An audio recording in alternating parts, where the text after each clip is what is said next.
И снова здравствуйте, мои уважаемые зрители. На дворе у нас заканчивается 15 марта, и у нас вечерний выпуск традиционно посвящен подведению итогов дня, что происходило на фронтах украинской войны. И прежде чем к ним перейти, хочу немножко поговорить о контрнаступлении ВСУ, которое уже, вот пока не названы точки, где оно будет проводиться, ну понятно, секретная операция объявлена руководством ВСУ. То есть Залужный сказал, что вот в некоторых районах ВСУ подготовила контрнаступление. Не знаю, обычно, в таких случаях, вот, например, наступление, которое сегодня ночью началось в Горловке, под Горловкой, обычно российское командование и руководство ДНР, оно об этом наперед не заявляет.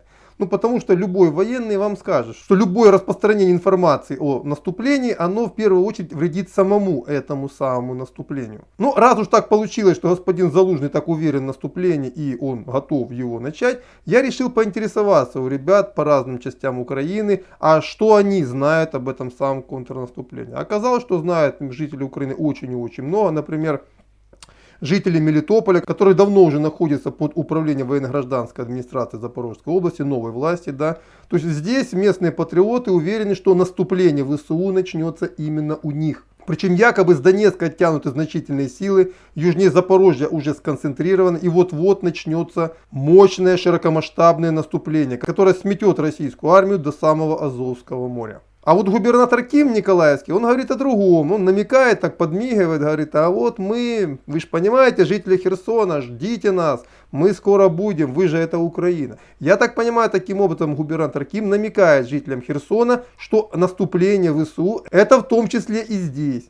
А жители Черниговской области, без шуток, на самом деле, мне местные жители рассказали о том, что главная сегодня проблема, которую они видят в ближайшие несколько недель, они очень сильно на самом деле это переживают, что когда начнется контрнаступление ВСУ, а это должно начаться в самое ближайшее время, и когда российская армия будет обратно бежать в Россию, они переживают, что российская армия взорвет все их дома. Вот это их действительно на сегодняшний момент очень волнует. А еще волнует, что если российская армия не взорвет, то во время наступления ВСУ украинская артиллерия тоже может нанести разрушение там, либо еще что-нибудь. Вот это сегодня волнует людей, жителей на Украине. И вы знаете, когда я выслушал сегодня весь этот маразм, я невольно ловил свои мысли. Вы знаете, когда я изучал историю Великую Отечественную войну, 45 год, немцы отчаянно сражаются на Одере, потом возвращают Берлин, потом в окруженном Берлине. Они из уст в уста передавали о том, что надо еще немножко продержаться, вот-вот армия Венка придет и деблокирует Берлин. А все это делалось для того, чтобы продлить агонию режима. Вот то, что сегодня происходит в Украине, в том числе и объявленное в СМИ, но пока еще нигде не обнаружено контрнаступление ВСУ, вот все это напоминает агонию гитлеровской Германии. Когда имея очевидные проблемы на фронтах, руководство страны из кожи вон лезет,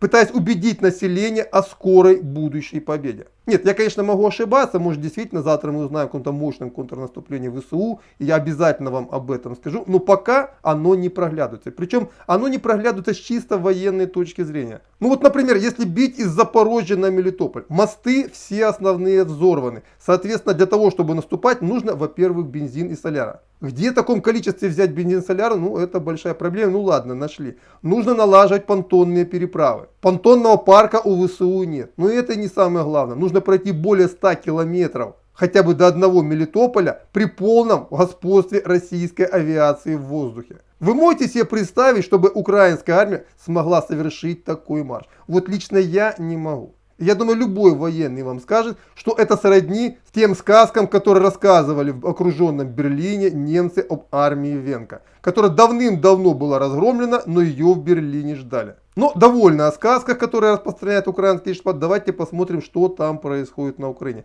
Что под Горловкой? Значит, пока официальных данных никаких нет, но мои зрители рассказывают о том, что обстрелы и, соответственно, бомбардировка украинских позиций сейчас происходит в районе Александрополя. Бывшая Розовка, это пригород Нью-Йорка. Кстати, это Нью-Йорк без шуток. Это сегодня есть такой населенный пункт в Донецкой области. Его специально в пику русским назвали, был Новгородская, по-моему, ПГТ, а теперь это ПГТ Нью-Йорк.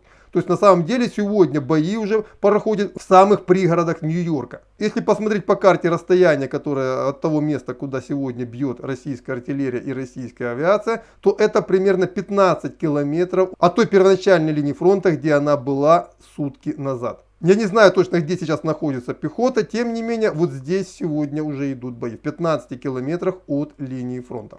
Южнее Курахова российские войска остановились примерно в 8-10 километрах от Курахова. Там есть такая мелкая противная речушка. То есть линия фронта проходит примерно здесь. По Северодонецку и Рубежному идет зачистка города, и в Рубежный в Северодонецк зашли войска ЛНР, идут, продвигаются к реке, и в целом они должны очень скоро закончить зачистку этих населенных пунктов и закрепиться на левом берегу Северского Донца. Скорее всего, дальше они продвинуться не смогут, и Лисичанск пока останется под контролем ВСУ.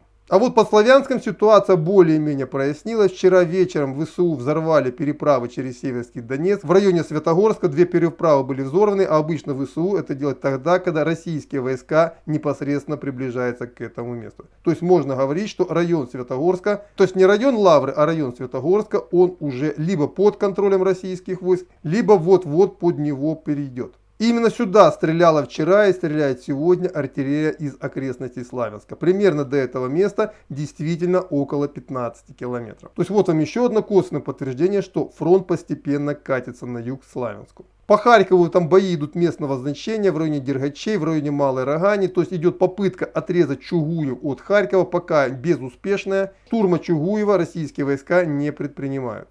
По Киеву я нарисовал новую карту, которая показывает, куда на сегодняшний момент продвинулись российские войска. Хочу что отметить. Сегодня и вчера они продвигались на севере по направлению к Вышгороду. Не исключено, что российские войска хотят взять под контроль Вышгородскую плотину, потому что действительно, если не дай бог кто-то откроет шлюзы, то четверть Киева может затопить. И понятно, что никто не будет штурмовать города, пока шлюзы и, соответственно, плотина не будут под контролем российских войск. Вот это примерно то, что сейчас происходит на фронтах. Следующий обзор будет завтра.